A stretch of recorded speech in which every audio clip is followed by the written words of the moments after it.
ज्ञान the treasure में आपका स्वागत है। और हम आपको बताएंगे कि राम की कैसी परीक्षा ली सुग्रीव ने, यह देखने के लिए कि राम बाली को मार पाएंगे या नहीं मार पाएंगे।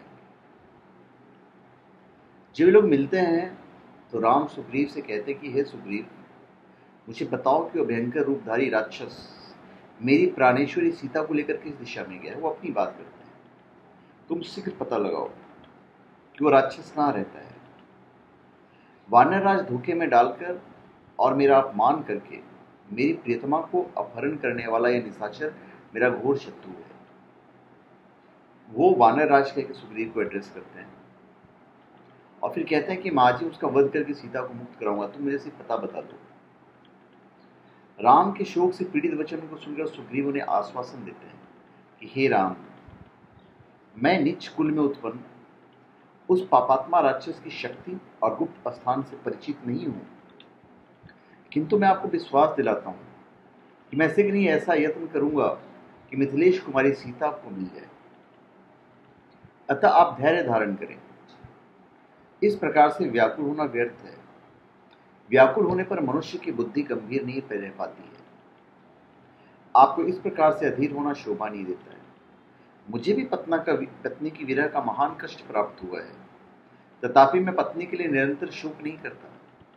जब मैं वानर होकर धैर्य धारण कर सकता हूं तो आप तो नर हैं, महात्मा हैं, सुशिक्षित हैं, आप मुझसे भी अधिक धैर्य धारण कर सकते हैं।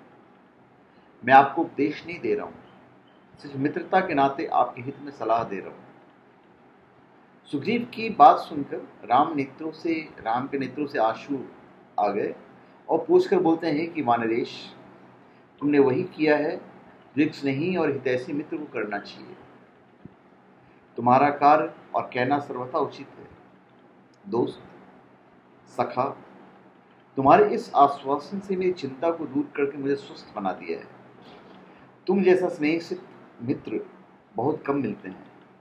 तुम सीता का पता लगाने में मेरी सहायता करो और मैं तुम्हारे सामने ही दुष्ट बाली का वध कर दूंगा।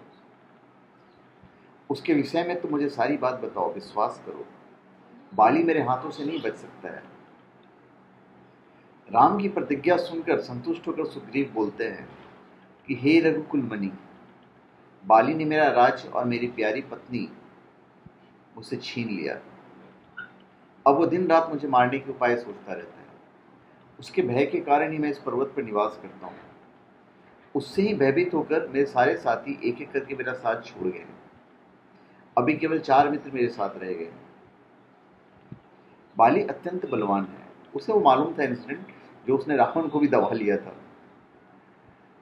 उसके भय से मेरे प्राण सूख रहे। वो इतना बलवान है कि उसने दुदुम्बी नामक बलिष्ठ राक्षस को देखते देखते मार डाला था। जब वो साल के वृक्ष को अपनी भुजाओं में भरकर झकझोरता है तो उसके सारे पत्ते झड़ जाते हैं। उसके असाधारण बल को देखकर मुझे संशय होता है कि आप उसे मार पाएंगे या नहीं। सुग्रीव की आशंका को सुनकर लक्ष्मण मुस्कुराते हुए कहते हैं कि हे सुग्रीव, तुम्हें इस बात का विश्वास कैसे हुआ कि श्री रामचंद्र जी बाली को मार सकेंगे। तो सुग्रीव कहते हैं, सामने जो साल के 7 वृक्ष खड़े हैं, उन 7 को एक एक करके बाली ने बींधा है। यदि राम इनमें से एक को भी बींध दें तो मुझे आशा बन जाएगी। ऐसी बात नहीं है कि मुझे राम की शक्ति पर पूर्ण विश्वास नहीं है, परंतु मैं केवल बाली से भयभीत होने के कारण ऐसा कह रहा हूं। तो सुग्रीव के ऐसा कहने पर राम ने धनुष पर प्रत्यंचा चढ़ाई और बाण को छोड़ते हैं, जो भीषण टंकार करता हुआ एक साथ 7 साल वृक्षों को और पर्वत शिखर को भी बीन डालता है। राम के इस पराक्रम को देखकर सुग्रीव विस्मित रह जाता है और उनकी भूरी भूरी प्रशंसा करते हुए कहता है कि प्रभु, बाली को मारकर आप मुझे अवश्य ही निश्चिंत कर देंगे। तब उसे यकीन आता है कि राम बाली को मार सकते हैं। तो धन्यवाद। आप हमारे चैनल पर सब्सक्राइब करें और अपनी कमेंट दीजिए। धन्यवाद।